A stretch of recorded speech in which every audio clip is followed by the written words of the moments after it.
Hello everybody and welcome. In this video I'm going to show you how to disconnect your headphones Sony from your iPhone.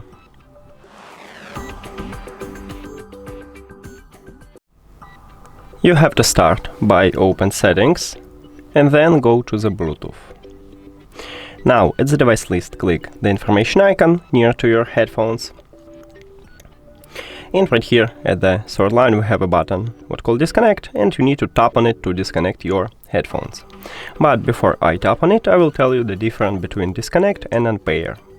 So when you select to disconnect your headphones, you will stop Bluetooth connection with it, but you leave your headphones at the device list. And if you select to unpair your headphones, you will totally remove it from your phone.